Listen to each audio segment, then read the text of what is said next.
work session with the park board, at least for the first few items, and then we've got another item with engineering.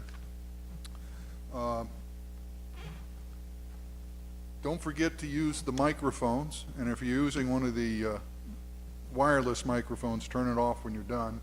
If you use the non-wireless microphone and you leave it on, it's okay, but everybody's going to hear whatever you say when it's on. So I think we'll go ahead like we have in the past.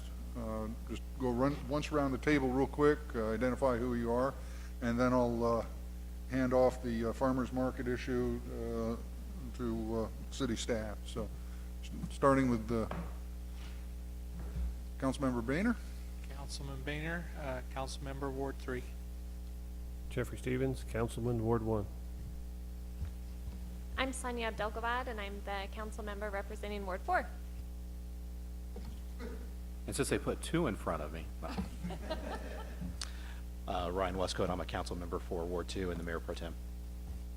Last time I got the wrong ward. I can't believe I did that. Yes, I said the wrong number. Derek Moorhead, Ward 2 council member.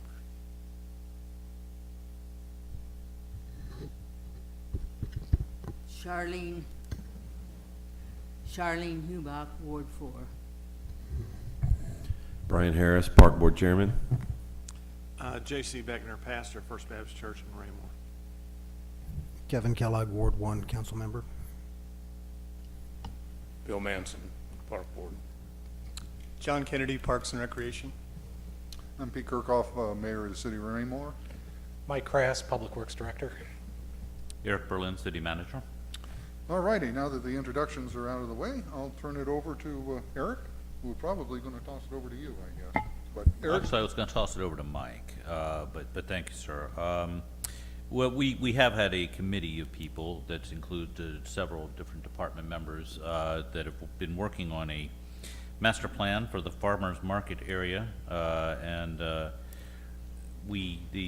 staff asked the park board to approve this at its last meeting last week, and the park board did. So it is now the plan that we are planning on working on putting together and bidding out and getting done. This project, the phase 1 or phase 1A, depending on how you look at it, of the project, which is in the southwest corner of the property, is in the current capital budget. $150,000 are available for that, and that can get a substantial start on the project of the eventual full master plan. That includes a number of items that are listed on the memorandum that's in your packet, which is dated June 27th, and of course today's date is June 2nd. That's a typographical. This was presented to the park board on May 27th, so it should have said May 27th. It includes a number of items that I'm going to go ahead and ask Mike Crass to go through. And our intention would be to put together a bid and get started on this, but probably not until after the farmers market has completed its work. One item that's up for consideration in the budget that the council will be considering beginning in August is a subsequent phase. You could call it phase 1B of the plan to get the actual pavilion constructed. That the Parks and Recreation Director has requested that funds not from the Park Sales Tax Fund but from the Capital Improvement Fund be used to fund that subsequent phase. The first phase is in the Capital Improvement Fund, and the reason for that is that this was all sort of generated by the original town master plan that was developed several years ago. And so because of that, we wanted to give it a jump start and did not propose to fund it out of park funds. But there is a lot of stress on the Capital Improvement Fund now. Their council has indicated items they would like to spend more money on, such as curb replacement. And so whether that will be in the proposed budget that's submitted to you by the interim city manager, I couldn't say at this point. But the very first phase of this is in fact already funded in this year's capital budget. So with that, I'd go ahead and like to turn it over to Mike to just go through it in some greater detail. Thank you, Eric. The current current farmer's market area is located on what used to be part of the original downtown, and in this area was our public works facility. So the eastern half of the block that's bounded by Maple on the north, Olive on the south, Washington on the east, and Adams Street on the west, that is currently city property. What the planning committee did is we looked at, and this block really lends itself nicely to the creation of a town square type area. So what we did is we developed four, they're really mutually independent pods, if you will, that can be developed over time as funds allow. The first phase we focused on is the southeast corner to create more of a formal farmers market area. So the elements we've included in the first phase are formalizing the parking along Washington Street and Olive Street, the creation of an entrance plaza here with the focus of the main entrance to the market being here facing southeasterly. The purple area there, my point is not, the purple area is a concrete pad that in the initial phases we would see folks setting up their tables and using like easy ups as shelter for the vendors. There's also parking for truck parking, and then an asphalt loop. Another element that we are including here is at least a flat area with the future potential of a stage or some other kind of entertainment venue there. Elements include here, depending on well, what we initially are looking at is pavers in this area, pavers for the entertainment area, asphalt, concrete. We're also looking at the potential of being able to put in some filter strips for some water quality, parking bumpers, and then, as I said, formalizing the parking there. Doing some rough numbers, some conservative numbers. We feel pretty confident that we can get phase one as described accomplished for the existing budget. Our schedule, as Eric said, we're starting to initiate design.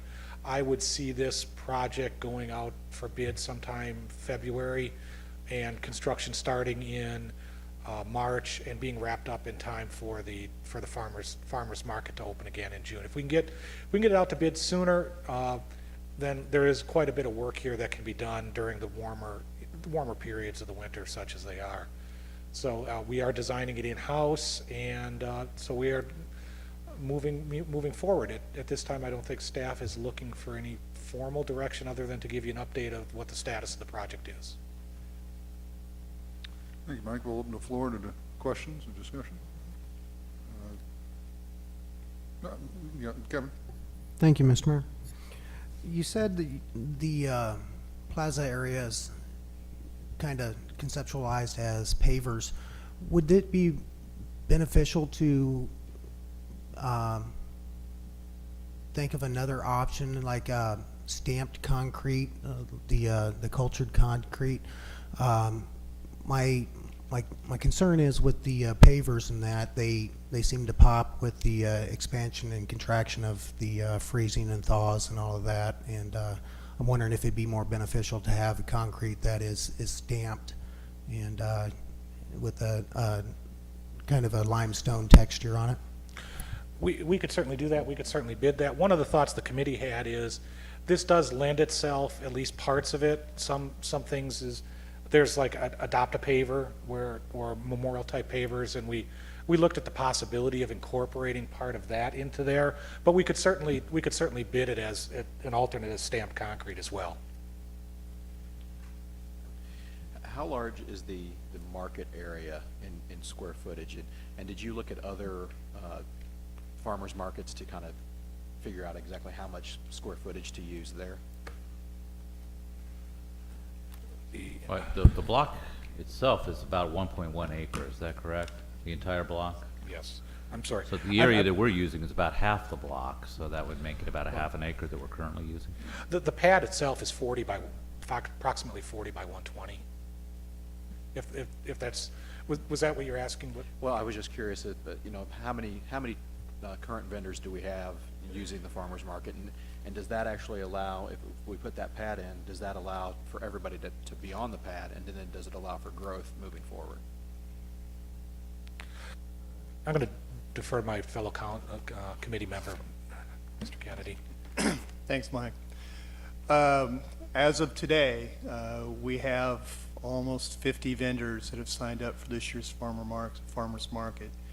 What we've considered underneath the shelter, which Mike said is 120 by 40, so we'd have 2 rows plus some vendors on each end, which would allow for approximately 32 to 36 total vendors.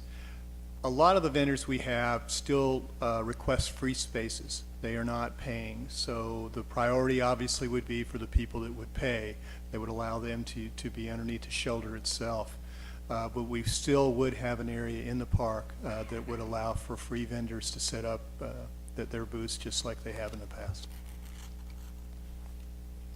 I was concerned about the space as well, considering now we have the farmer's market the entire length down and back, and sometimes some in the middle, and so I was concerned that maybe that small market space, I was afraid it might limit the number of vendors we could have, and if we put some people there and some people further away, would that, would people only visit the ones under the pavilion, or I was concerned about space as far as that goes.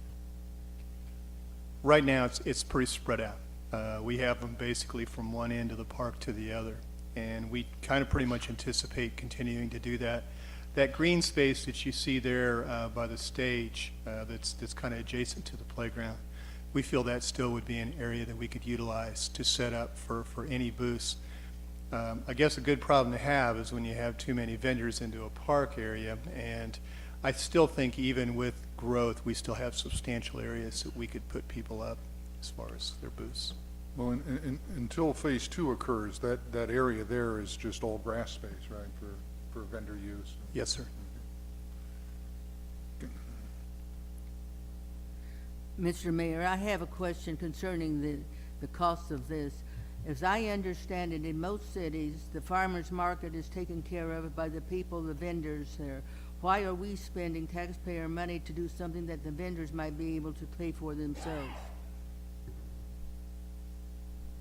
I think it's fair to say that fees could not pay for the capital costs of constructing these facilities. Well, I understand one of the things that I read in through here was that they were going to use fee in lieu money. That, as I understand it, is only supposed to go to purchase land and something that is already in use.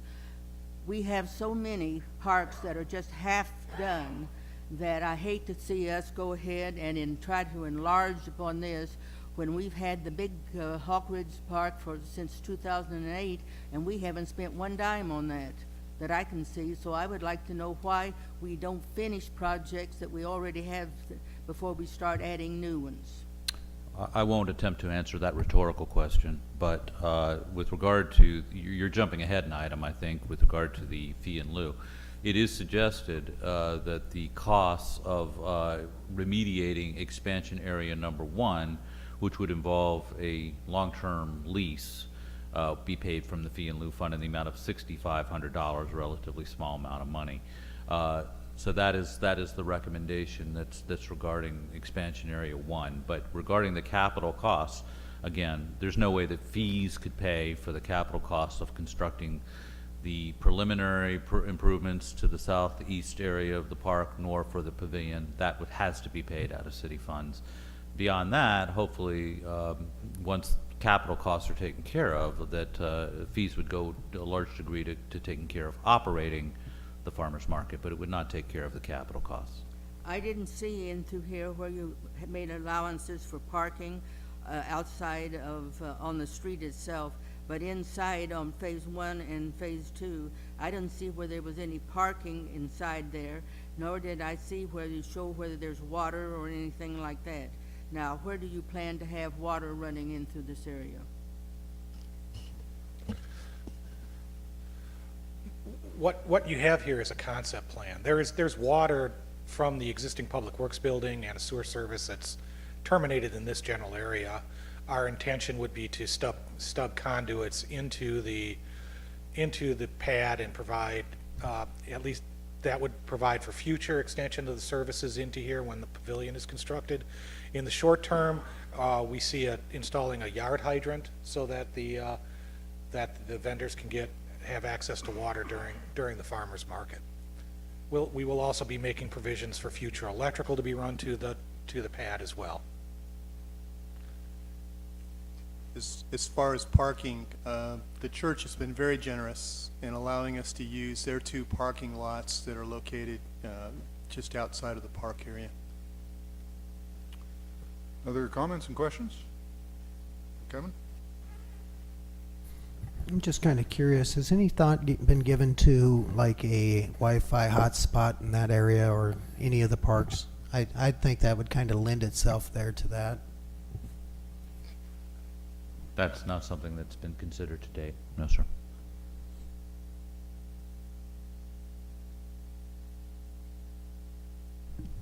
I apologize, I was just a couple minutes late. You may have covered it, maybe a really stupid question. The circles with the lines that look like little pizzas, are those trees? Yes, sir. Are they existing trees or trees we're going to plant? Most of those are existing trees.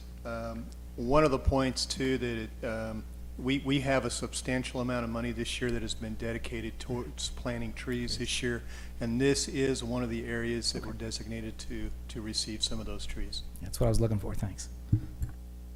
I know I've enjoyed the shade that those trees provide because, as everybody remembers, on Tuesdays from 4 to 7, the weather in that area becomes very pleasant and yet sometimes very sunny. So, other questions or comments? Go ahead. I'd just like to make one comment, because the park board has done this several times. As we've talked about this plan and we've looked at what we're doing, everybody says farmers market, farmers market, farmers market, which we know is a huge draw. But this is really a park that contains a farmer's market. So as we looked at this plan and we looked at the long-term vision of it, it's a year-round park for multiple uses above and beyond the farmer's market. So I know we kind of focus on parking for the farmer's market and how big of an area do we have for our vendors, which is all important because we know it's a big draw. To bring people here, we got to realize that this will be a park year-round and we hope people use it more than just Tuesday afternoons. Well, I agree completely. In fact, I wrote down a quote, and I think it was from Mike, that said this is a town square. Raymore doesn't have a main street. This would be our main street, basically, a place for citizens to join up and do events and that sort of thing. So, other questions, comments? How big is this area? An acre is 43,560 square feet. So how big? Is this more like a pocket park? Because it's not a very big area. It's 1.1 acres. The entire block is 1.1 acres. All right. Well, thank you, everybody. We'll move on to... Wait a minute, Mr. Mayor. I'm sorry? The existing park as it is 1 acre, he's saying. Or are you saying that when you do all 4 parts, it will be 1 acre? The entire block, bounded by,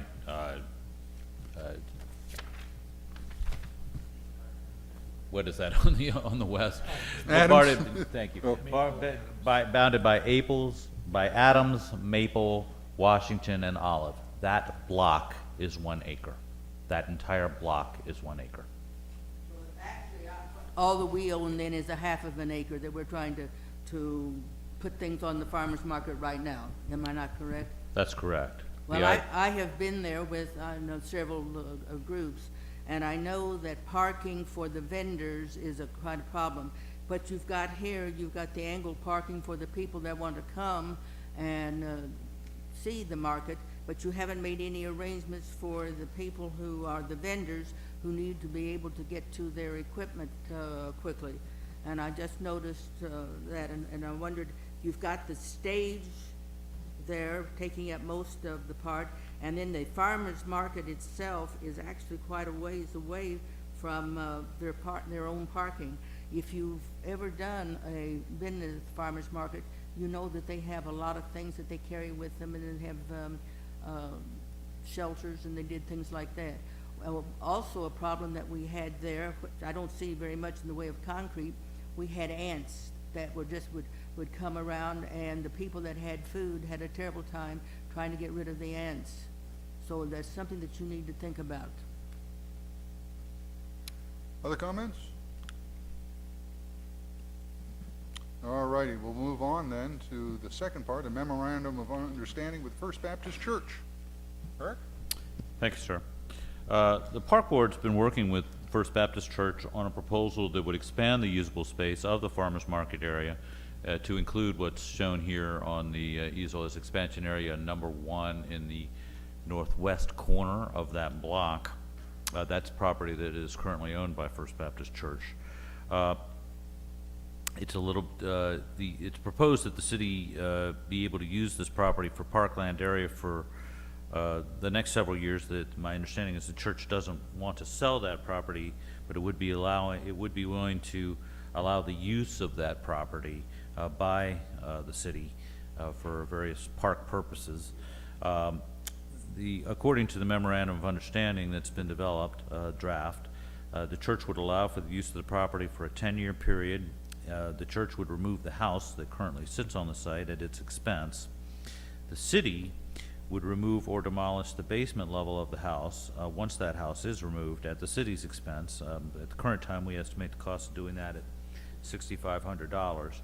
And as Ms. Hubach has noted, it is proposed to fund this cost from the park fee in lieu fund of the budget, since it would include perhaps not complete land acquisition, but a land lease.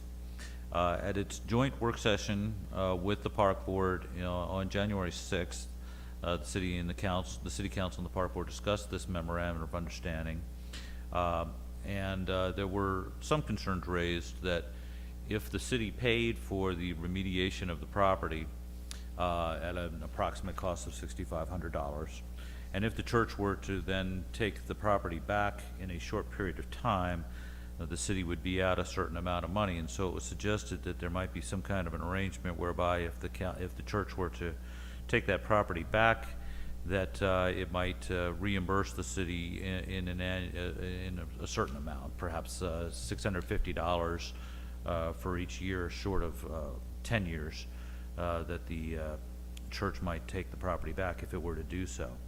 And Pastor Beckner from First Baptist Church is here to talk about the memorandum of understanding and the church's feelings about that memorandum, and it's so at this point I turn it back over to you, Mr. Mayor. Pastor? Well, the church's feeling, Baptist, if you put all of them together, we had 4 in the room, there would probably be 15 opinions. So how you look at this, that's a dangerous way to look at that. Let me just express some. We did not come to the city and ask the city about doing this. The Park Board actually came to us and talked to us about the possibility. But before they ever came, we were allowing the parking on our parking lots. We maintain that. Felt like that would be a good thing with the city to do. Not only that, but they've been storing their materials in our house there, and not that house, but the garage that we have. And we've allowed that to go on. We actually changed our programming so that on that Tuesday night, we wouldn't be in the way of the Park Board. Now, if you have ever dealt with senior adults, getting a bunch of senior adults to change their night that they've done for 20 years or more, that was quite an achievement, but they smiled and said, we'll be glad to do that. And so they've done that. I guess my question is, as I look at this, I think everything's okay. The only thing I don't necessarily concur with is the way they've structured that money back. I can assure you the church is not going to be into this 2 years and then say we want out of this and the city would be losing money. We have members of the city, members of our church are part of the city as well, and they would be concerned about doing the right thing. If it needed to be written in such that the church would promise it would not break this, if that needed to be written in that memorandum, I would rather do it that way than to have the city say to us, we want this written in there. After all the churches and the members have done to make this helpful to the city, it almost feels like you know, and that's not every probably church member speaking, but it almost feels like we're being penalized because we've been trying to be helpful to the city. I hope you can understand our perspective on that. And I'm not in any sense saying that that shouldn't be protected, you know, the city and the citizens who are expending that money. But if that need to be written in such a way so that we would say that we would not break that agreement, I'm okay with that. I just think, you know, it's one of those things, I think it would speak well to our members of our church if that could be arranged that way. Questions? Thank you. Councilmember Westcott? You know, actually, I was the one who initially suggested the 10-year payback because Right. it's just standard language that goes into, you know, most contracts and memorandums of understanding of this nature. But in lieu of everything that the church has provided, the parking, the use of restrooms, I'm comfortable with not having that language in there. Again, the only reason it was suggested that initial night was because it's just a standard, you know, element to many contracts, which is why it was brought up. So, but in I understand light that. of, you know, everything that the church has done, I don't feel it's necessary. Well, I'll say this. I don't, how many years has the farmer's market been going on now? 3? 3 years? In the 3 years that's been going on, if you had not had the available parking, I think it would have been a whole lot more difficult for that to have happened. And so our church is glad to do that. We did that without even knowing this was even a possibility. So, boy, if that could be worked out, it'd be great. The reason that we can't necessarily sell that land or give that up, if we were to ever build a new sanctuary on that side that's open, by requirement and code, we'd have to have more parking, and that's the only place we've got to go to get parking available to us. But I can assure you, unless there's some miracle that I don't know about this coming, that's not going to happen for several years, and I pray I'm not the person there to have to put up a new sanctuary. I'm tired of building. I don't mind ministering to people, but boy, oh my, another story. Councilmember Hubach? Well, part of the problem is that where normally you're able to park on either side of a street, but because of the way in which the Baptist Church has put your angle there, you cannot park on that on that north side of the street. So that eliminates some of the parking. And the same thing also happened, you'll notice, it happened on Adams. When they made for your parking lot there, they took away the ability of people to park at your church to park there on the street on either side. So that was a little something that was done, and it has created a problem for you and for the city then in trying to have parking. I don't have any, I can go along with the memorandum of understanding, even though I'm opposed to them in principle. But what I cannot go along with is using money fees in lieu of, because the idea behind that is a developer comes in and develops a piece of property. He either has to give us land or he has to give us money in lieu of that land so that we can go somewhere else and build a park that would serve the entire community. And I don't think that this exactly meets what I would say that qualification for in lieu of park. And so I have trouble with that. If you find another way to fund it, fine. But don't expect me to support something like that I think is wrong, because it's the concept for fee in lieu of was to buy additional parkland so that we could have either, whether it's Vest Pocket parks or neighborhood parks or part of a larger one, it was to go to buy land. And we're not going to be allowed to buy this land, so for whatever reason. So I don't think that we should use money that's only supposed to go to buy land to use it to rent something or to have an MOU. And that's where I'm coming from on this. Thank you. Other comments? Please. Is the council interested tonight in having a discussion about using an alternative, if you're supportive of the concept? I mean, if the council's not comfortable with that use, that fund being used, then there are other funds that could be used. Specifically, I think really the general fund would probably be the fund. If you prefer to use the general fund for that purpose as opposed to the park fee in lieu fund, the council can certainly direct us to do that. Councilmember Westcott? I'd be happy using some of our general fund, especially some of our excess fund balances to make that happen. Any other comments? Councilmember Boehner? I'm in agreement with Councilman Westcott.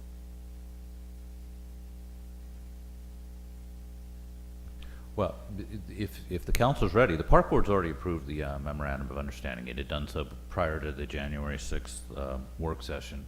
So if the council is prepared, and really the memorandum doesn't even get into the source of funds, it just discusses doing this, then we can, if you're ready, we can bring this before you for action.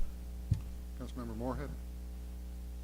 For clarification, Mr. Berlin, the MOU that was approved, did that leave out the language that was discussed regarding the prorated payback? So it's the assumption that there will be no. Right, that language was not in the memorandum. It was suggested that that language be added to the memorandum. It is not what is in front, it is not in the draft that is before you tonight. I'm sorry, I didn't see you over there. Wave. I'm a little tired. Sorry. I think that, you know, we are able to, and, you know, personally, in my opinion, for the fee in lieu of, you know, I see this as a park that could be used as, that will be used as the whole community. So, you know, use that money to develop that, you know, I don't see a problem with that. What my issue is that it wasn't that long ago that we refused to give public funding to another church for a dog park, and I see this very parallel to that, and I didn't support that back then, and I can't support that now just based on the parallels of that. You know, I like the idea. I appreciate the church's goodwill, all of that. It's just that I can't support it, you know, 16 months ago, or oppose it 16 months ago, and then today support it here. I have just, oh, go ahead, please. First I want to say thank you to City Council for suggesting using general fund instead of park fee in lieu. I agree with Councilmember Hubach a little bit that I'm not sure that was the right intent of fee in lieu is to what I'll term rent land. So we would certainly have to have that debate, because we on Park Board haven't had the debate of using that that fund yet. Regarding your comment on this property versus the other property with the dog park, one of the differences, and we've stipulated and said that many times, no permanent structures would go on this land we're using. So the dog park was going to have some permanent infrastructure put in, some water, I believe, fencing could come out, but this is really to give us more space, really, than it is to give us permanent infrastructure like the dog park. So it is kind of a different project in that regard, but I'm glad to hear most everybody's on board with this. It's good to hear. Councilmember Hubach? How are you planning to use the west half of the property there? Because the reason I'm asking on this, I think you all know that we are prohibited for using taxpayer money for private purposes. And so I don't want to get us in any kind of a problem that would create one for the Baptist Church and one that would be for us.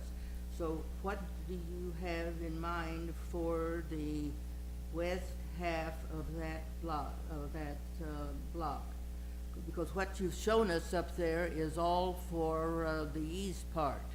And you don't show us anything that I can see except trees. Is it going to just be open space, or are you planning to build something there, or what? Well, I mean, I don't know what they went through on their design phase, but some ideas we've talked about, possibly putting a gazebo over there, which would be movable if we need to be.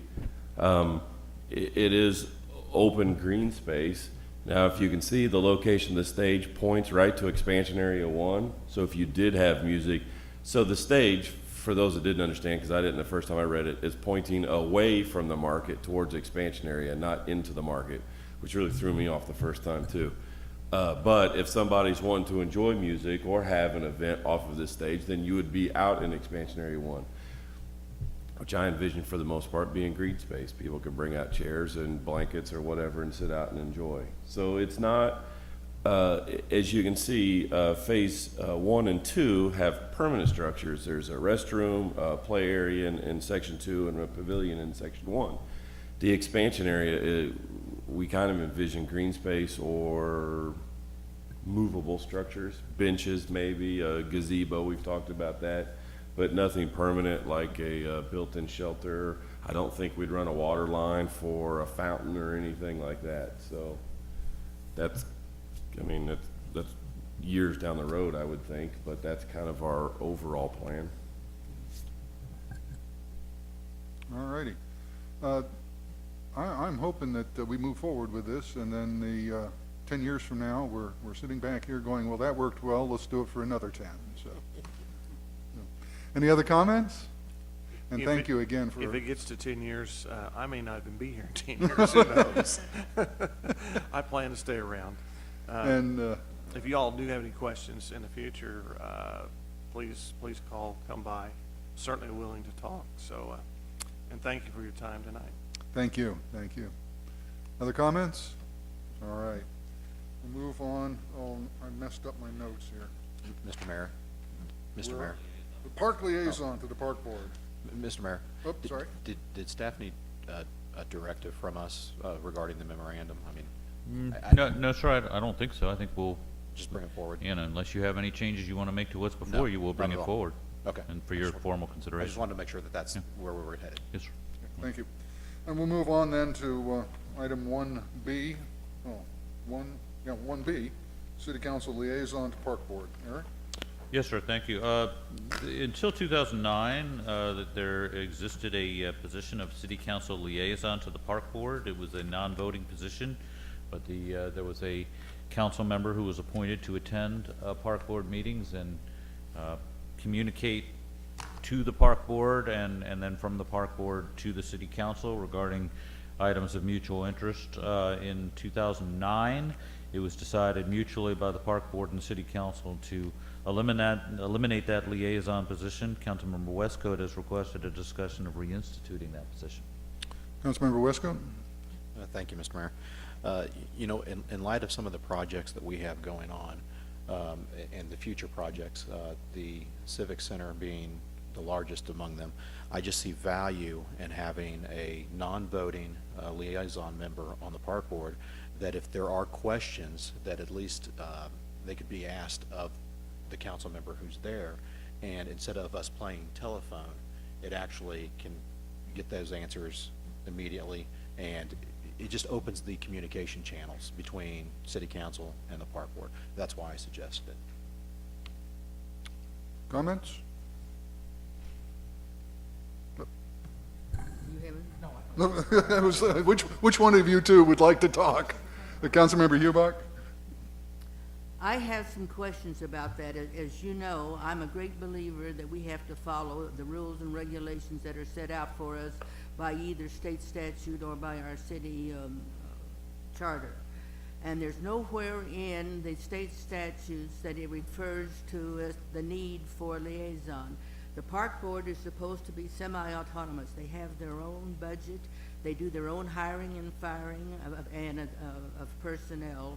And we're supposed to have some oversight, but we don't have that much, because when you see our budget, it shows the general budget and then it shows their budget. So they, like I said, they do their own thing.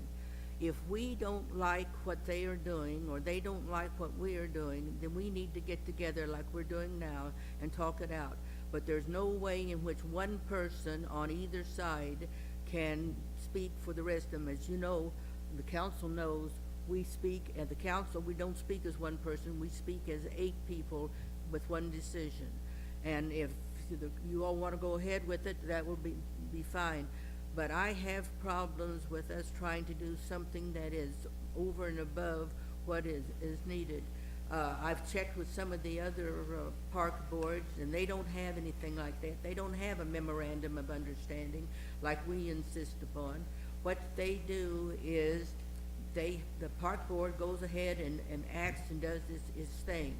If the council doesn't like it, they have the right, as two council members, can come before the council and ask to have the park board tell them exactly why and where they're doing what they're doing. So we do have oversight, but we don't need it on the day-to-day. And that's part of where I'm coming from. If the rest of you have some suggestions on it, that is fine. I'm not anti the park or anything like that, because if you will, those of you who know your history, know that I wrote the proposal that got the grant for the first park that we had. I served on the first park board, and I've been interested in it ever since. But we still need to follow the right rules and regulations. And if we don't like the way in which it's happening now, then we need to discuss why we don't like it and what we need to change it. Well, for discussion right now is the city council liaison to the park board. Councilmember Moorhead and then Westcott. I was only going to remark that from the state level, the state statute actually doesn't go into that kind of depth. Now, we have a resolution that this council has passed in 1999 recognizing in our code that allows for that. And I understand this council can pick and choose whether we want to do this from year to year. This is a discretionary thing, and obviously the mayor appoints with the advice and consent of council. The point that Councilmember Westcott brings up that I concur with is that with the complexity of issues that we have, waiting for that biannual meeting may not be a good enough time to communicate and bring everybody together. We've had a number of complex issues to discuss, and I would actually go so far as to point to the issue of the dog park that we addressed a year ago, where there was some miscommunication that actually played into the ultimate decision of the dog park itself. And if we would have had good communication there may not have been some of those misunderstandings. This is a biggest issue here is a council member has to sacrifice time to come up to a meeting. That's it. And I would point out that I approached the mayor last January and volunteered to do that. And if I'm going to, if I would be the person appointed, I'm volunteering the time. I'm not voting. I'm not manipulating a decision. I'm there to just receive information, answer a few procedural questions, share some information back. So it really is no major harm. It can only be good to bring people together. Councilmember Westcott, Holman, and then And again, Hubach. this has nothing to do with council oversight over the park board. This has absolutely nothing to do with that. This is a non-voting member that the only purpose that they're there is to make sure that the communication channels are open and that the information is flowing back and forth. That is the only purpose for this. Again, one of the things that they do in business, that business has the advantage of, is that they can move quickly because information freely flows back and forth and they can make decisions quickly. Well, the challenge with government and government boards is this board makes a decision, and then you have to wait a week or 2 weeks from the time that board made a decision till the other board meets, and then they make a decision, and then they've got to wait 3 more weeks until the other board makes the decision, and then they have to wait 2 more weeks, and it's all this waiting, and we spend more time waiting instead of making decisions. Not that all decisions need to be made quickly. However, you can make good decisions quickly if you have all the information, and that's what this is encouraging. Councilmember Holman, Hubach, and then Abdel-Gawad. I'll actually defer my spot in the rotation if you won't mind. Go ahead, I'll take the third spot.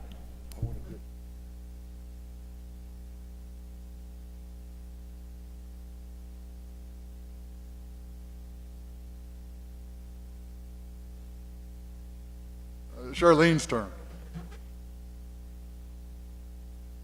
I didn't hear a word that you said because, I was the next recognized speaker. I said you could go ahead of me.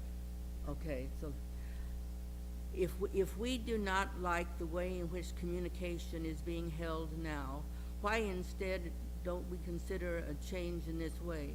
Since the park board is semi-autonomous, why don't we have the chairman of the park board come to us at least once a month, or maybe even at meeting, and give a report rather than the director of the park board?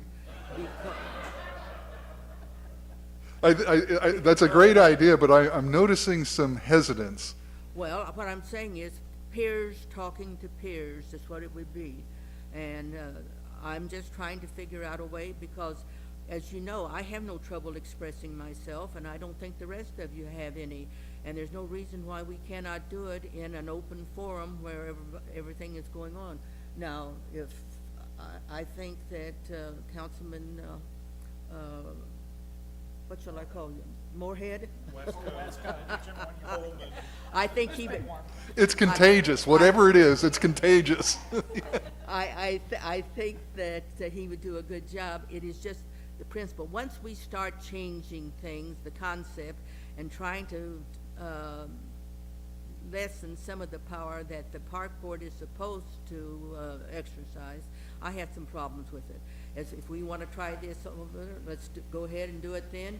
But I think we should leave ourselves open to the fact that it might not be the answer to our problems. All right, next up is Abdelgawad, then Harris, and then Moorhead. Thank you. If you haven't been waving at me, have you? Okay.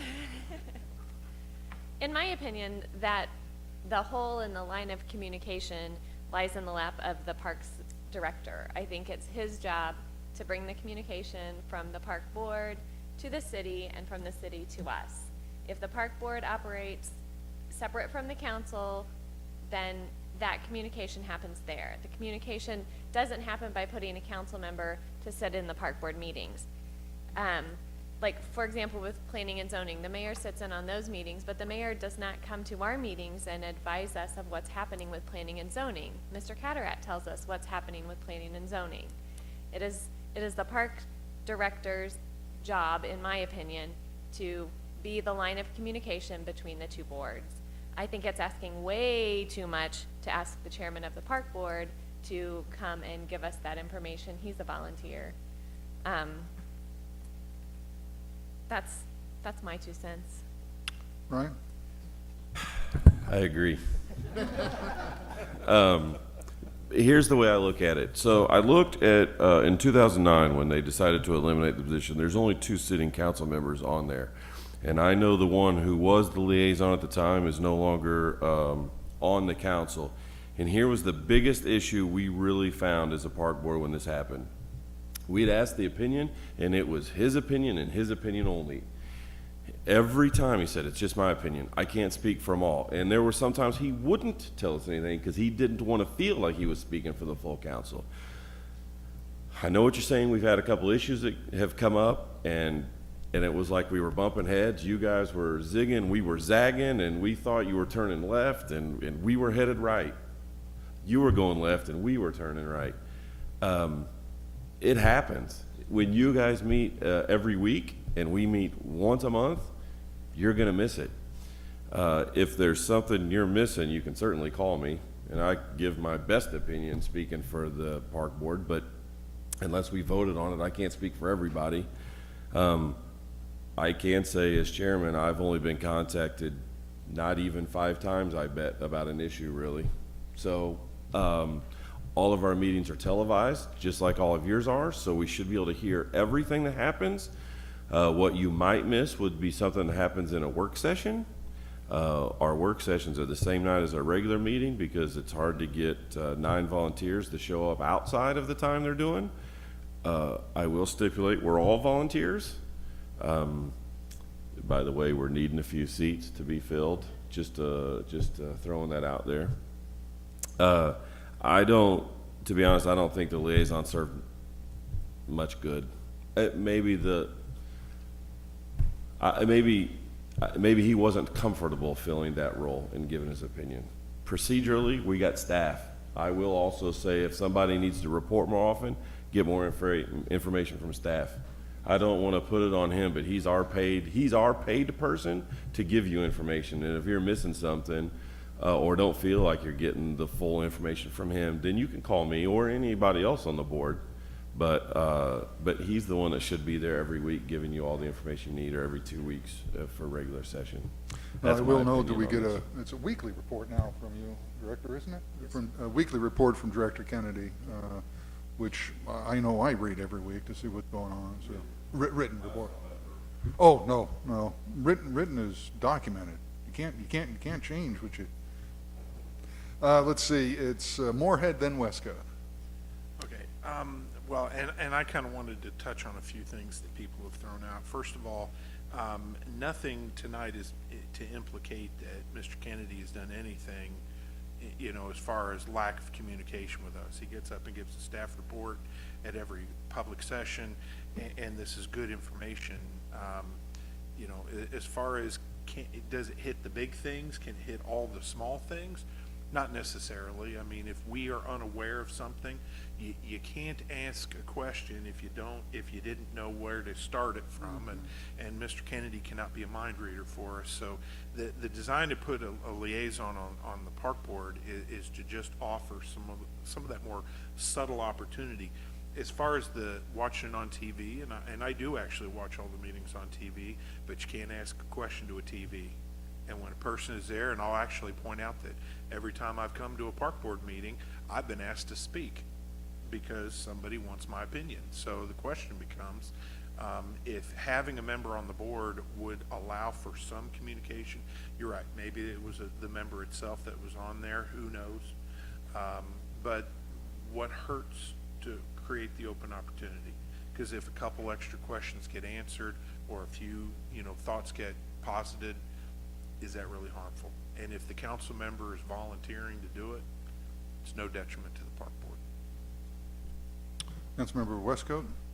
Yeah, and I'll add to that, I understand that previous councils might not have found value in the position, but that was a previous council, and the council's changed, and I again, all I can speak for is myself, and I see value in having that person there as just an extra way to make sure communication happens.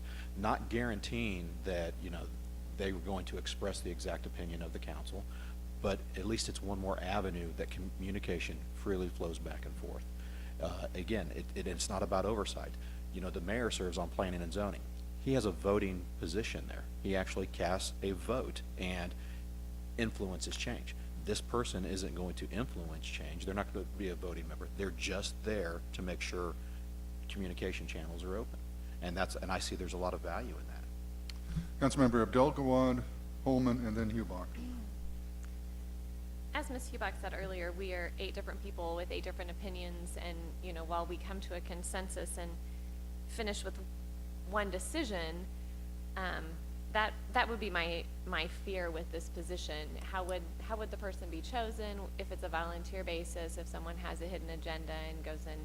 I mean, I just think that there's a lot of room for miscommunication, having one person there sharing opinions or sharing what they think the council might think about something. I would almost be more fearful of miscommunication with this position. Councilmember Holman? Holman, Hubach, and Harris. All the H's. I can certainly understand both sides of the issue, and again, I wouldn't want any additional oversight if there is any. But I have to agree with Councilman Westcott and Councilman Moorhead's position.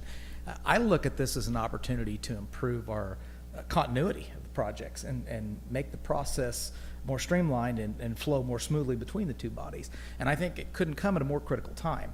I think that what the body of work being done by Parks and Rec is going to play into the future growth of this city for the next decade or two. And I think that any opportunity that we have to streamline that process and make that go smoother and quicker through the chain, the better off we all are. And I really see little opportunity for ill intent, if you will. Certainly always possible. I certainly think that a person who is a non-voting liaison, and perhaps we would set some type of limit of a year and then revisit the issue. Might be some type of a reasonable compromise if the council were not in favor of that at that time, we could re-vote on the issue. But I think right now, with the number of projects we have going and the scope of the projects that we're looking at, not just the Civic Center, but Hawk Ridge and obviously the Farmers Market, I think it's a good idea at this particular time for us to have that opportunity for both bodies to kind of streamline the process between the two. Councilmember Hubach. A liaison is one who goes to the meeting, that, like you say, doesn't have a vote on it, but will listen to what is said and give an opinion perhaps, and then brings it back to the home board and tells them what's going on. So my question to this right now is, will we be given a report from our liaison? Because we did the other time when we had it. They gave a report to us each time they attended a meeting and gave us their take on different things. So are we going to be doing that then, or are we just going to ignore that part of it? I think we ought, if we have a liaison, I think that they ought to make a definite report. Brian, you're next. Yeah.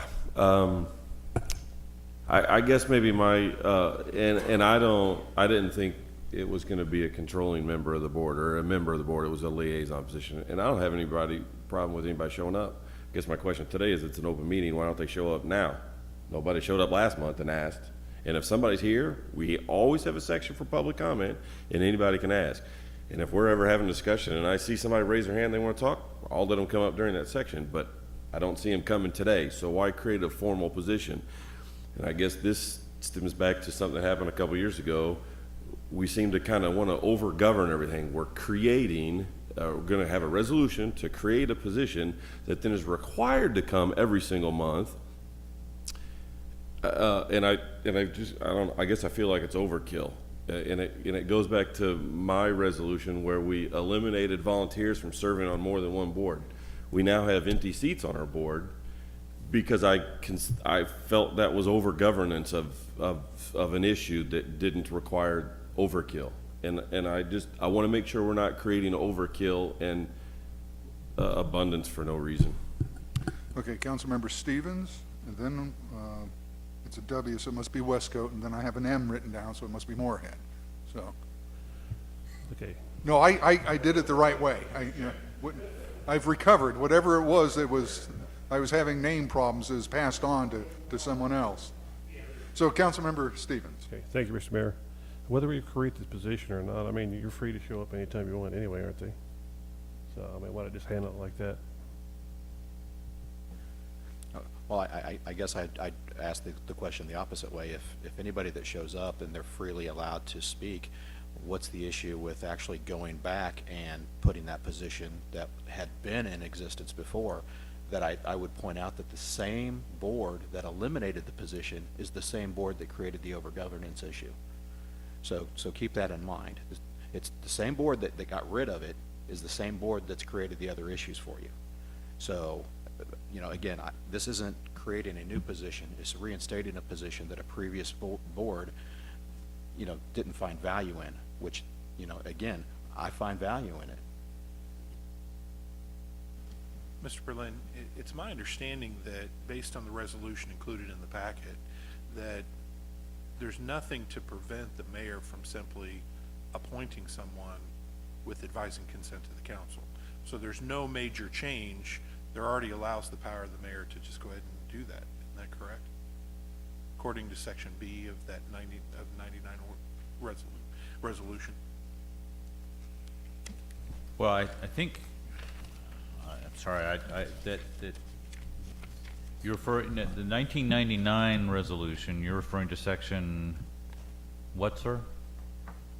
I believe it's section 2 Section 2. of 99-04. Right, so that was the one that was repealed in 2009, but no elected official or employee of the city shall be a member of the board. However, the mayor, with the approval of the council, shall appoint a council member as a non-voting member of the board. But that was repealed in 2009, this resolution. So I do think if you're going to have an official or... Replacing one? This was the...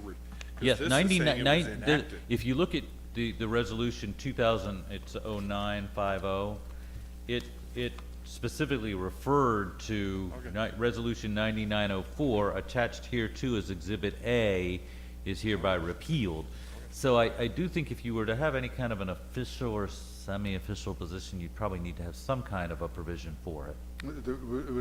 The council would have to approve yet another resolution. That's my feeling, yes, sir. All right. Yeah. Councilmember Abdel-Gawad, I saw your hand up. So when you sit across from me, I can see you. Yeah, I'm not sitting over there anymore. That's the bad seat. You don't get to talk if you sit there. Yeah, it's that corner. Don't sit in the corners.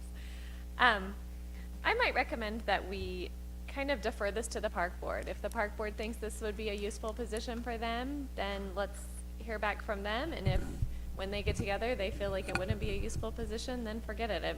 I mean, if they feel like we need that communication, I would like to have their opinion, and maybe more than just the chairman and one other park board member. Not that your opinion isn't valuable. Yeah, well, what I would say is if you want the position, you should have it. Because as we know from the MOU, everything we do gets approved by you anyway. So if we lack in information and we make a bad move, it's going to come to you anyway, and then we're going to have to get approval. If you guys want to gather information from us and make sure we don't zig when you want to zag, then the position would be probably more worthwhile for you, especially since we only meet once a month. And to be honest, we do have quite a bit of discussion in our work session, which is not televised. It's just a little more free speaking, I guess, back there than it is on TV. And it's earlier in the day, so we feel like we have more time to waste. And then it's late at night and people want to get home to their kids. Maybe I'm oversimplistic. I looked at it as an opportunity for you all to have another resource, much like we have Joe Willarth here. We want to ask a legal question. We ask our city attorney, okay, what's your legal opinion on this? And we've got, you guys have, it provides you another resource, just, well, what do you think the council's view? And again, they can't speak that it's 100%, but we think they're probably leaning this way, or, we're looking at building this project. Just my opinion. All right, I get to speak. You gotta really wait. I know, well, I don't have to wait that hard. Basically, if you have a liaison from the council concerning the authority the council has and the relationship it has with the park board, there is a certain amount, shall we say, there couldn't be undue influence. Some of your conversations that are held in the park board meetings are rather free, those in those closed sessions.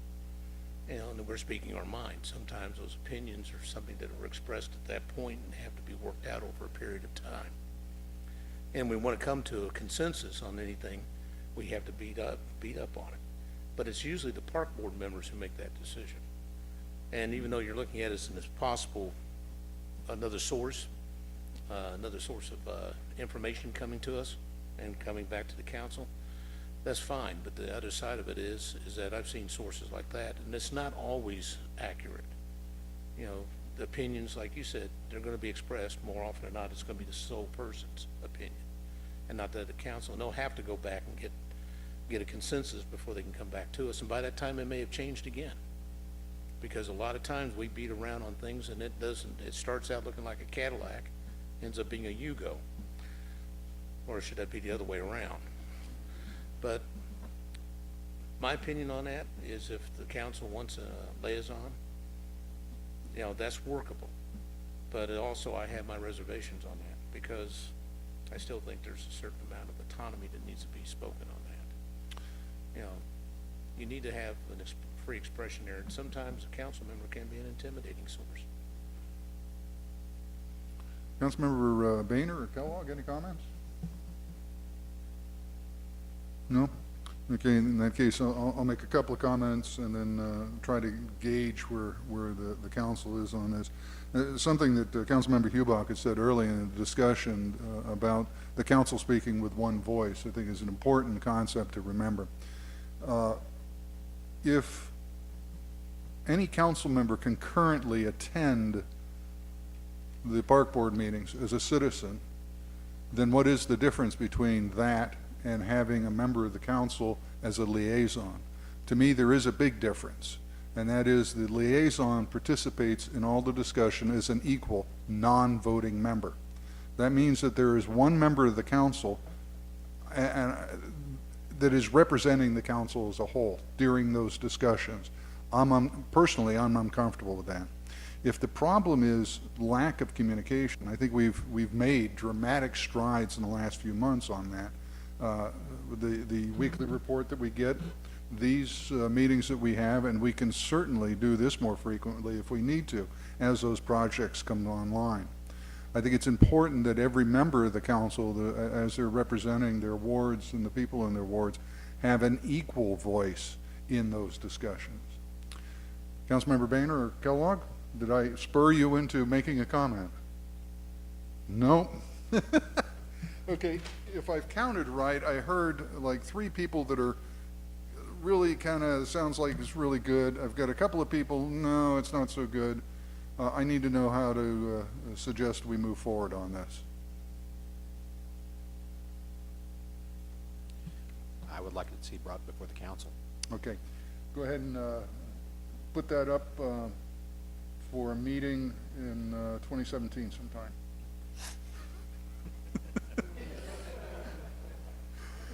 I'm kidding.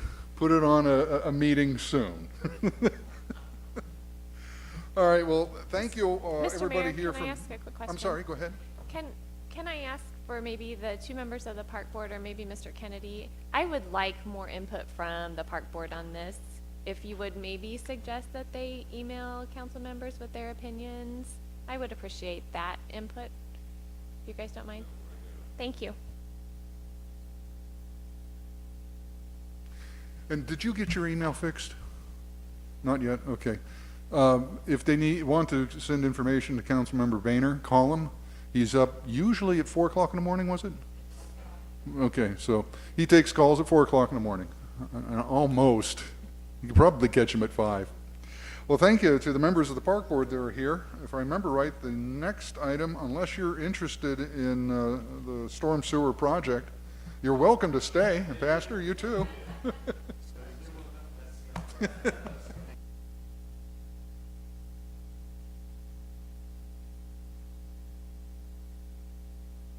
And I have a feeling I'm going to be turning this over to the gentleman to my left. Well, there's 2 gentlemen to my left. I'll have the furthest gentleman introduce it, and then we'll go from there. Thank you. Thank you, sir.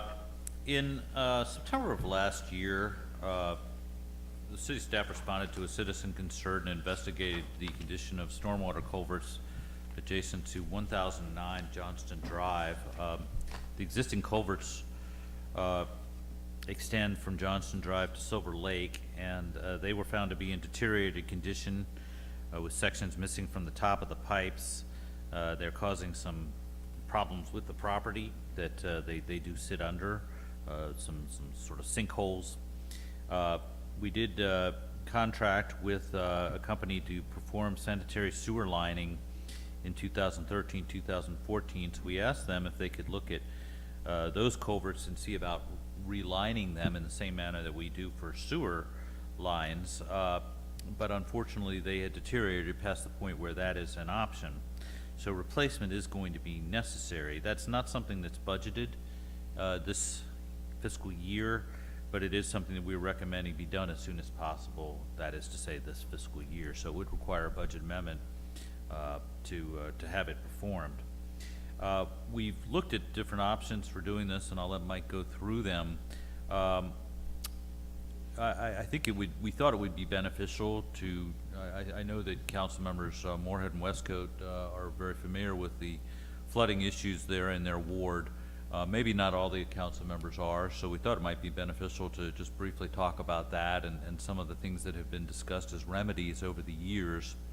But with regard to these particular, the replacement of these culverts, which is necessary in our opinion sooner rather than later, we've developed 2 options, one that costs approximately $30,000 and one that costs considerably more, about $73,000.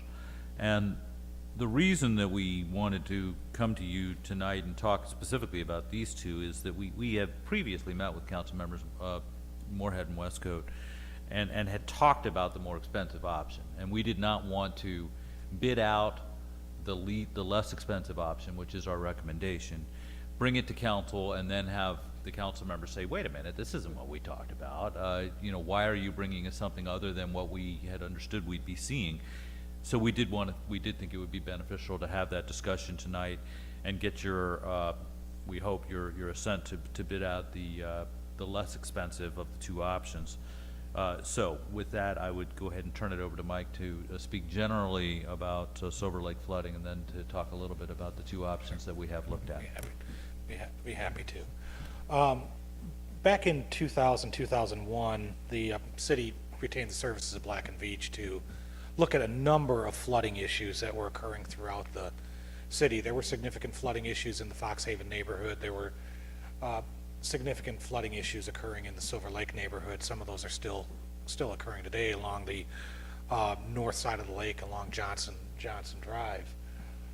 What Black and Veatch found, and what they recommended, was the normal lake level of the lake is at 10,025.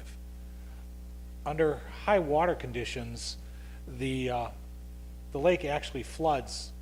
It gets high enough that it actually backs up through the stormwater conduits and floods the street. The street is actually, Johnson Drive and portions of it is below the high water level of Silver Lake.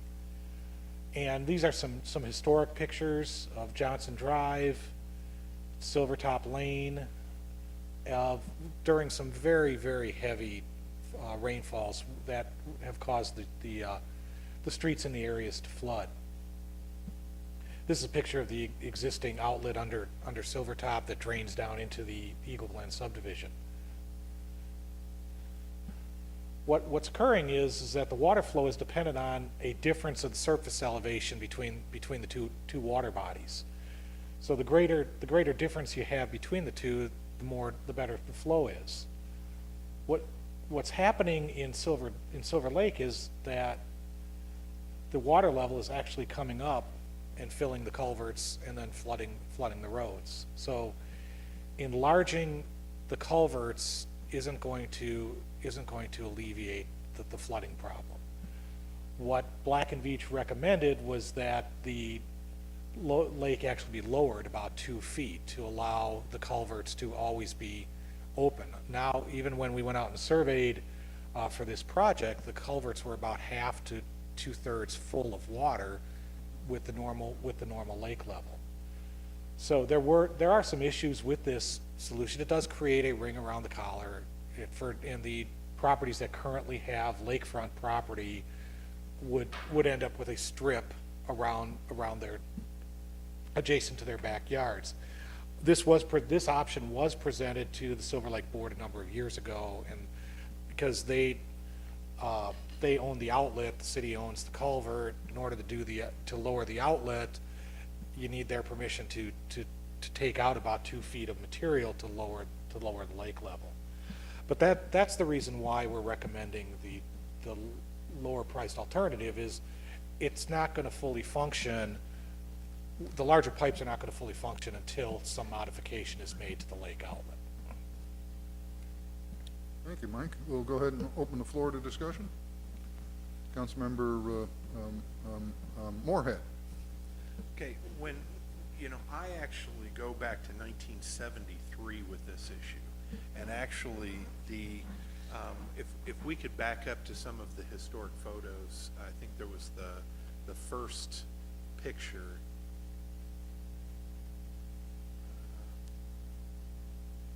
One more there. The yellow house in the background is actually where I grew up. That is a couple blocks from that, or a couple houses now down from my parents. This is an area that has two direct issues. One, we're talking about overflow from the lake. Now, respectfully, and I've spoken to the homeowners that live along there, and I will point out that two of the most affected homeowners, the Paynes are here today, that actually you're standing, I believe, in their yard, or right next to their yard from this photo. There are two issues. When you live along a lake, I mean, obviously, and you're that close to lake level, if you get an act of God flood, that water's coming into your yard. And I don't think anybody that lives along there is going to have a major concern about that. When I first moved in, we have had several acts of God floods that took Silver Lake all the way to that yellow house, which is more than a lot off of the lake. That's not what is at issue here today, because that can't be, I mean, unless we literally just tore up Silver Lake and rebuilt it. But what you're seeing right here by the, just to the right of those mailboxes, you have two basins there that fill up and are so small that the water cannot get down in there quick enough. And what occurred last summer was we had a flood that occurred so quickly, I had to call the police department out so they could make sure to put barricades up, because I was finding children putting on bathing suits to play around those drains. So we're not talking about just runoff water, we're talking about the safety of children in that area. We've talked in the past about public works person being sucked down into the sewers. I don't think anybody here would accept a child being sucked down into those sewers. Now, what you don't see is to the left of the photograph, about 3 lots, there is another basin. It is a little higher elevation, but that also used to flood at the same rate as this one. Now, that was repaired, and Mr. Kratz, you can help exactly what year that was fixed. Larger basin was put in, that pipe was expanded. Not one flood since then, or one rain, has caused any backflow out of that drain. Now, the problem with this one is, and when we looked at it last summer, and Mr. Kratz, if you talk about, wasn't there some problem with the pipe itself? There was some cracking. Wasn't there some stuff in there that had to be cleaned out? Yes, and there's chunks of the culvert actually hanging down in there, obstructing flow and Right, and things. so the city has started to address that problem, and that has helped with some of the flooding here. I think the suggestion here at options 1 and 2 is not to prevent that strange act of God flood. It's the fact that these people are flooded every 3 to 4 months. We'd like to see that every 3 to 4 years or more. You're not going to prevent the lake from overflowing, but these drains, having water sitting there, are dangerous for cars and for children, and these increased size of pipes will help flow water out of there quicker, and that will make it more safe. So I'm really appreciative that staff brought this forward to have any of these options addressed, because the problem will be improved with either one. It's not going to solve everything. I mean, again, you get a strange fluke flood, rain, you're going to get water. But can we eliminate some of this risk? Now, I'm favoring option 2, the larger pipes. I mean, I do have some questions on option 1, but the amount of cost increase for what you're getting is just, to me, it's not, it doesn't even make any sense. Spend the money. Get these streets safer and better working. Quick question before I turn it over to Councilmember Stevens. This water that's shown here in the animations and whatnot that you were showing earlier, it sounded to me like lake water was going through these drain pipes and flowing onto the street. Is that what this water is? to a certain point, and then once the lake level gets to its level, what it's doing is trapping runoff that's on the streets. So if we enlarge this piping, aren't we just making it easier for the flow of lake water onto the street?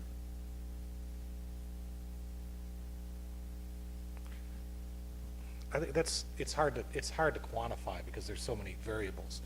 You know, the option one is we're increasing the pipes by about 80%. So that in itself will, once the lake level drops, the water can flow back. Flow back faster than what it does today. Under high water conditions, even today, the larger pipes will completely submerge the ends, and that will prevent water from flowing into the lake until there's sufficient head differential to push the water out. So yes, the water does come up through the lake. It's kind of counterintuitive, but as the lake level comes up, because of the elevation of the conduits, the elevation of the lake, the roads, yes, it does come up through the lake. Is there, and I'll pass it on to council in just a minute, because I'm enjoying myself, so I'm going to talk some more. Is there a simple one-way valve that could be put on the pipes so that the lake water doesn't flow out onto the street? But then what you're doing is preventing any water from. Well, one way. But then you're still trapping more water. Oh, I see. On the street. All right, Councilmember Stevens, and then Councilmember Westcott.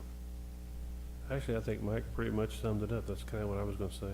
If you have a lack of elevation, you don't have head pressure to drain it, it's, I don't think a bigger pipe's really gonna help when that happens. The challenge is that this intersection last summer, we had a heavy rain. This intersection was underwater. The one to the west, bone dry, all because of a rain. I mean, there was no standing water to the west.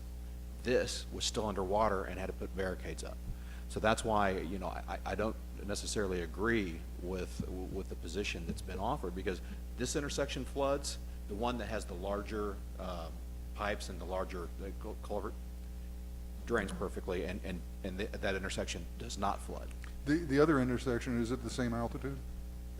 It's a little bit higher, but it's... Well, all it would take would be a foot higher and make all the difference in the world. challenge with it is that what they're saying is that the elevation of the lake is what's causing the back pressure. Well, if that were the case, it'd be happening throughout all the way around the lake. Unless the ground was higher, and then It's like not- Councilmember it's Stevens not was saying, you're gonna have a significantly higher higher. head pressure. So, Well, again, at the point of the rain, and as the water's coming in, and as the lake goes up, I mean, there's no disagreement with the fact that when the lake hits a certain level, there's gonna be some backflow in. But the question becomes is, once the lake starts to come down, how fast does this drain out? The larger the pipe, the quicker it goes down. When this rained last summer, this sat here for over 3.5 hours. That, you know, if that was reduced to 45 minutes, that's a huge safety and risk reduction. That to me would be the argument. So that's why I'm proposing option 2, but I'm appreciative of both options being on the table. Member Hubach and then Kellogg. Oh, did you have your hand up too? Okay, you can go after Kellogg. Mr. Mayor, I think I was on the council, I know at one time when I was on the council, we talked about the overflow problem, and we went from the larger pipes and everything. And if that worked then, I would be in favor of doing the same thing now. And I'm not interested so much in how much it costs as we get it done right. Because like you say, water has a way of going its own level, and it's got power and force behind it. And somebody could very easily be swept under. So I'm not in favor of taking a cheap method on that. I'm in favor of it's getting the job done, doing whatever's necessary to get it done, because we know that water is going to, here I am, I'm sitting on the highest elevation in Cass County, and if I've got water in my basement, the rest of you are all underwater. So there's no problem then with that. So, but I can understand what it is like when you have to wait and you've got water in your yard and it's not going down and it's just slowly eating, and you've got dogs, cats, all kinds of pets and children that will be harmed by it. So let's do whatever is necessary. Okay, Councilmember Kellogg, then Holman, and then Moorhead. Thank you, Mr. Mayor. What concerns me is what we're talking about here is that water needs to find its own level, you know, and it's going to come out, it's going to come back through that backflow, no matter what size that pipe is. If it comes out of a smaller pipe, it's like kinking a hose, and that pressure comes up and you'll have a kind of a fountain effect. You increase that size of that pipe, it's going to lower that pressure so it won't shoot up so high. Now, in reverse, that larger diameter pipe will allow that standing water on the street to flow back quicker because the capacity is there. What I did hear you say is that, you know, the children playing around it, you know, that really concerns me. You know, being a former swimming pool operator, you know, I remember when the national pool codes came into play and forced all swimming pools, public swimming pools, to have basically not a backflow preventer on the bottom drain, but a suction brake, whether it be mechanical to stop the pump, to kick it off like a GFI, or a physical barrier that would not allow a child or a person to get sucked down there. Now, I can see that pressure doing that. I would want staff to think about some kind of a device like that. You know, that's what comes to my mind there. But I like the idea, from what my understanding of hydrodynamics works, you know, that larger pipe, you know, especially if we got cracks, breaks, and deteriorated pipes underneath ground, it's really restricting the flow back, you know, so something needs to be done. Personally, I'm more comfortable with the bigger pipe because it allows more water quicker to drain, and we're not talking about the heavy rains, floods that, you know, that we're talking about the water that's backflowing back into it. It's very similar to what has been happening down in Brookside, you know, very similar. It's a low spot, and their storm drains fill up, and it fills up all their basements. So that's kind of what we're talking about here. The quicker we get that water out that is there, the better off we are. So I'm in agreement with, you know, where I stand is the larger pipe. Thank you. Okay, it's to Holman, then Moorhead, and then Stevens. So my turn? Yes, you're first up, and then Moorhead, and then Stevens. I just have one of my famous check for understandings for Mr. Crass. You mentioned earlier, and I just want to make sure I get this right, when Black and Veatch did their study or review, their recommendation at the time was lowering the lake level. Is that correct? That's correct. Or their ultimate solution, The obviously. ultimate solution to eliminate the flooding is to lower the lake level. And that would have to be accomplished by dredging, I'm assuming. Is that correct? Well, Is it- dredging the outlet at Silver Lake, yes. And that would have to be Or at accomplished Silvertop, rather. by, like, the Silver Lake Homes Owners Association, or we would do that? Well, at the time, we were going to do it under contract, but we did need an easement from the Silver Lake Homes Association to be able to do it. Okay, I just wanted to clarify that point, thanks. Councilmember Moorhead? You know, and I appreciate everybody's comments, but if I could yield just for a moment, the homeowner that's most affected is here, and I would ask if the courtesy of allowing him to come up and just speak for a moment, if that's possible, Mr. Please.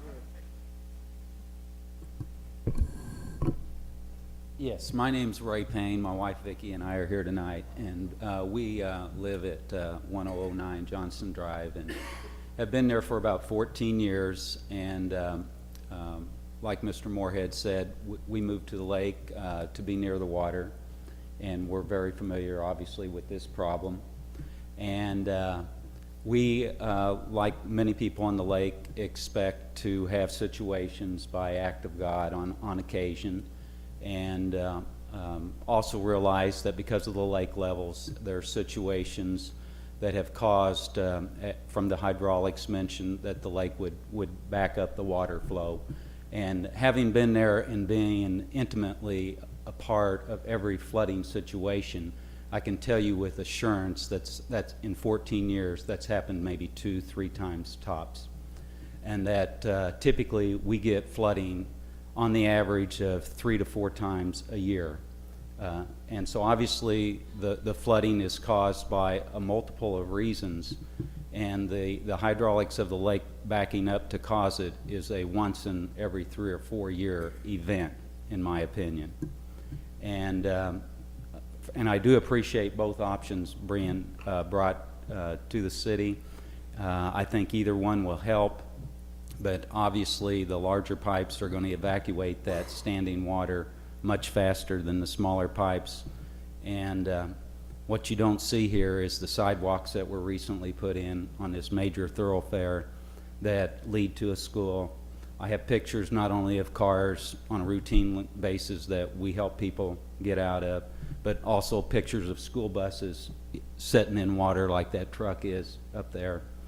And it is a safety hazard. It's a situation that affects more than just myself and my wife. It affects the community, affects the children, it affects the schools, and I appreciate whatever you can do to make this problem, if not go away, be minimized. Thank you. Thank you. You know, from what I've been hearing everybody talk about, there is a general consensus, I believe, that something does need to be fixed. So the question then becomes, do we go with option 1 or option 2? Knowing that neither option will take care of the time where the lake is above the street. Water's going to flow where it wants to flow. I have a general question, though, for our city engineer. We're talking about two options here, two different pipe diameters. I guess the first option is an 18-inch pipe, and the second one is two 24-inch pipes. With a rain event, and again, we're not talking about the times where the lake is above the street. We're talking about just the torrential rainfall that we tend to have occasionally. What sort of timing difference would we expect to see with the two options? See, that's the challenge. I don't disagree with anything that empirically, you've got more cross-sectional area. The water's gonna flow out faster with a larger cross-sectional area with option two. The trouble is, and that's why we brought it forward, is I can't put $1 per minute of value on that. And so that's why we brought it to you. I think either one will improve the situation. And again, empirically, a larger pipe is going to drain, once conditions allow, it's going to drain out faster. Is it $30,000 or almost $40,000 worth of value? That's why you sit there and I bring options to you. And before I turn it back to the council, if we were, as an example, if we were to do option one, have a couple of rain events and go, gosh, it's not draining as quickly as we thought it could or would, could then we go back and place another line in? And would that cost $40,000 or more than $40,000? It'd probably be it'd be in the 20s. I mean, what we're looking at is a couple of inlet boxes. The lion's share of this cost, the lion's share of the cost is the pipe in this option. Okay, Councilmember? The other thing to consider is the topography of the area. See, here we're looking at almost, and it looks like a flat street. You know, there's slight elevation. But what you don't see is where we're standing is actually at the bottom of a hill on Johnston Drive.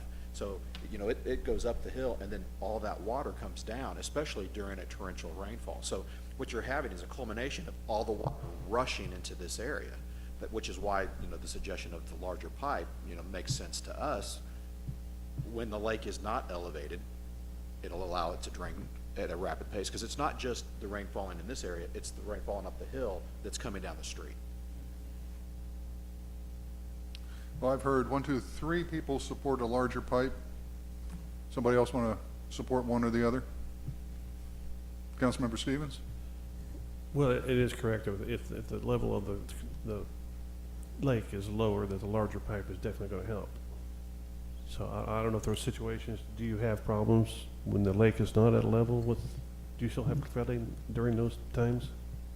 Yes, that often, 3 to 4 times a year. Well, that's And scenario, it would in actually terms help. of being asked which one I would preference for, Mr. Moorhead said if the larger pipe was to be used, it would cost me some square footage of my property. I said I wouldn't have a problem with that. Let's fix it right the first time. Councilmember Kellogg? Mr. Mayor, it seems to me that, you know, just sitting here thinking that the larger pipe would be, in my opinion, I'm just saying my opinion, would be the first step of the more drastic, you know, and I know that just without even talking to the neighbors, they don't want their lake lowered. I know that without even talking to them, you know, I wouldn't. But with that larger pipe, that, you know, with the goal of remedying this without kind of incremental steps, if we had to, or if the needed to be to lower that larger pipe would facilitate even greater in the case that, you know, God forbid that lake has to be lowered 2 feet. So that's where I'm at. You know, I see more benefit of going with that larger pipe with, you know, not the goal, but with the unfortunate future thing that may have to come as far as lowering the lake, benefiting there. So I would be hesitant to spend, you know, $1 trying to save a nickel at this point here. I'm with Mr. Payne. You know, if we're going to do it, let's do it, you know. Go ahead, Councilmember Boehner. I was just wondering if we were to lower the lake by 2 feet, how much the property would end up being exposed, maybe linear feet? Do you have a rough estimate of what that would do? I believe the technical term is a lot.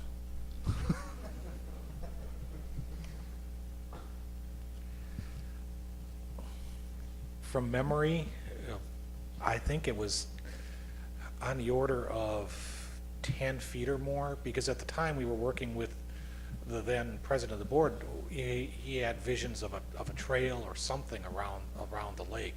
I can tell you it was to the point where it was very undesirable to the property owners, the ring that was going to be created around there. Well, from what I'm hearing, everybody, those who have an opinion, it seems to be option 2 is the more popular option, so let's go ahead and bring that forward. Yes, sir. Just to make clear, so what we will be doing is bidding out the more expensive option and then bringing a contract to the council at some time in the future. Right. Yeah, Thank you. Councilmember Kellogg?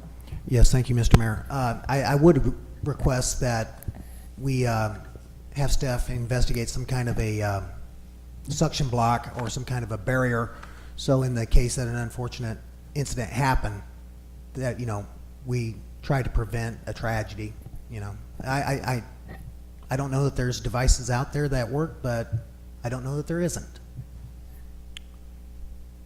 Councilmember Hubach? Yes, I had several questions. One is when you're talking about 2 of these 24-inch pipes, are they going to be side by side? Is that the way in which they're done then? Yes. Okay. And then the other thing then has to do with the engineering companies saying about lowering the level and about Black and Beach to help address the flooding, but the rest of the people don't want to do that. That kind of bothers me a little bit. If we've got people there on Johnson Drive where there's danger there, and it bothers me that the rest of the people in Silver Lake aren't aware of what's going on and aren't more sympathetic to it. Because I know 2 feet makes quite a difference in your backyard if you've got water, but can you explain to me a little bit more about that? Well, I would only comment that, again, there are 2 different independent issues here. One is the water that's coming in from Johnson Drive, and then the rare instance of the lake being too high. So those are 2 separate issues. I know, since my wife's on the Silver Lake Home Association board, there have been continued discussions about how to deal with the level of the lake. So I know that the residents have continued to talk about this. It's just, it's a difficult issue because lowering the lake is not actually the only option. That's the Black and Beach option. There's other people who've approached Silver Lake with some alternative options that they're considering as well. But for the sake of the concern, which was the picture up on there, that's not in relation to the lake flooding. That was only and again, if the lake floods every 4 years, which is one time, or the 3 to 4 times per year on Johnston Drive out of the street, we're just addressing the one part that we can address. Okay. And then the other part, you live next to a lake and it floods, you kind of bought close into that, you kind of have to either accept what you bought toward, or you have to work to get the solution. And that's a separate discussion. Well, if you're asking us for an opinion, then I'm for option 2 to 224. Thank you. Thank you. We do have reason to go into executive session this evening for personnel matters authorized by 610.021 subparent 3. I'll entertain a motion to go into executive session. Mr. Mayor, I move that we go into executive session for 610.021. personnel matters as authorized by 610.021 subsection 3. Second. We have a motion and a second to go into executive session. May I have a roll call vote, please? Thank you. Councilmember Boehner. Yes. Councilmember Stevens. Yes. Councilmember Abdelgawad. Yes. Councilmember Westcott. Yes. Councilmember Moorhead. Yes. Councilmember Hubach. Yes. Councilmember Holman. Yes. Councilmember Kellogg. Yes. We will go into, thank you, we will go into executive session. We will reconvene the work session only to adjourn. Thank you, everybody. Take 5.